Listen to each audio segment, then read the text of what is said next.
Dakwaan sudah dibacakan dan rata-rata 22 terdakwa ini dikenakan pasal 131 dengan ancaman maksimal penyiksaan hingga mengakibatkan kematian itu 9 tahun, Mama. Ketika Mama mendengar itu bagaimana, Mama? Waktu saya mendengar dakwaan yang dikenakan kepada tersangka pasal 131 yang ancaman pidananya 9 tahun, bagi kami itu sangat ringan. Kami hanya berharap kepada majelis hakim yang terhormat agar bisa memberikan keputusan di saat nanti keputusan terakhir itu benar-benar keputusan yang sesuai dan tepat buat ke-22 pelaku itu. Jika ada tambahan pelaku lagi, kami mohon, kami berharap, kami gugah hati Bapak Hakim yang mulia agar bisa menerapkan pasal dan memang betul-betul yang buat mereka mendapatkan hukuman yang sesuai dengan perbuatan mereka. Kami hanya berharap semuanya dipecat karena tidak pantas mereka memakai baju seragam TNI. Mereka oknum yang tidak pantas dipertahankan dalam tubuh institusi. Masih banyak anak-anak muda di luar sana yang ingin menjadi TNI. Jadi kami punya harapan hanya itu saja, Mbak. Prada Luki saja sampai 8 kali mencoba, iya, Mama ya? Anak saya 8 kali tes. Dan memang itu cita-cita dia. Saya tidak memaksa. Saya hanya support dia. Tiap kali dia tes pertama gagal, saya support. Tes kedua gagal, saya support. Karena bagi saya, jika dia ingin menjadi TNI, dia memang sudah menyampaikan, Mama, saya pengen menjadi TNI untuk ganti Bapak. Jadi saya merasa itu cita-cita dia. Saya mensupport dia sampai tes yang ke-8 kali. Saya support, dukung penuh kepada anak saya. Dan memang saya pengen dia bisa memakai seragam kebanggaan bapaknya. Itu juga suatu kebanggaan kami. Orang tua juga keluarga besar. Tetapi dia pergi untuk selamanya di tangan ke-22 pelaku itu. Pupus sudah harapan kami orang tua, terutama saya ibu kandung. Impian saya semuanya sirna. Jadi saya hancur, Mbak. Sampai saat ini saya tidak bisa mengatakan saya kuat. Karena Luki itu harapan saya terbesar. Kami orang NTT, anak laki itu menjadi penopang buat kami. Jadi itulah rasa kehilangan saya yang sangat besar. Ya. Dan selama masih hidup memang Mama dengan Luki sangat-sangat dekat ya? Iya. Mama berkali-kali mengantarkan Luki ketika tes untuk jadi prajurit ya? Dia tidak mau membawa motor sendiri. Jadi tiap kali dia tes, dia bilang, Mama antar saya. Saya selalu mengantar dia. Kenangan yang paling saya ingat itu pas dia tes kesehatan. Di situ saya duduk di depan trotoar Rumah Sakit Tentara Kupang. Saya menunggu dia sampai 1:30 subuh. Saya seorang diri bersama dengan orang tua dari casis lain. Saya sampai karena ngantuk saya sandar di tembok.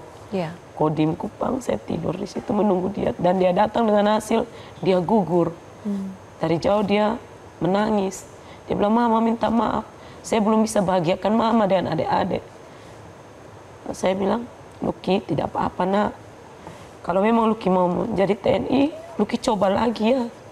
Karena kegagalan itu batu loncatan buat Luki untuk berhasil. Dimana Tuhan coba, Luki harus punya iman, pengharapan untuk coba lagi supaya bisa berhasil. Oke. Itu kisah perjalanan Prada Luki sampai akhirnya lolos dan sempat berdinas, tapi ya ini pastinya bukan akhir yang diharapkan. Pak Ahmad Bumi sebagai kuasa hukum dari keluarga almarhum Prada Luki, Pak Ahmad, dakwaan 9 tahun dari kacamata kuasa hukum, itu bagaimana Pak? Halo Pak Ahmad. Iya, baik. Kalau dakwaan yang didakwakan dengan pasal 131 ayat 1, 2, dan 3 itu oleh keluarga korban itu sangat sesalkan karena dakwaannya ringan dan tidak sebanding dengan perbuatan dari 22 terdakwa. Karena perbuatan 22 terdakwa ini benar-benar mengguncang kepercayaan publik terhadap dunia militer. Sementara mereka itu belum memiliki jasa ples pada institusi TNI. Tetapi perbuatan mereka itu sudah membuat luka yang terbuka buat institusi TNI. Oleh karena itu harapan Bapak, Ibu, dan keluarga korban bahwa ke-22 terdakwa itu dihukum berat, plus ditambah dengan hukuman tambahan pemecatan, juga tidak merugikan institusi TNI. Masih banyak jutaan prajurit yang memiliki integritas lebih buat institusi TNI ini. Kemudian yang kedua, dari tragedi yang sangat pilu ini, orang tua Luki, baik Pak Kris maupun Ibu Epi, itu meluapkan kekecewaan yang sungguh.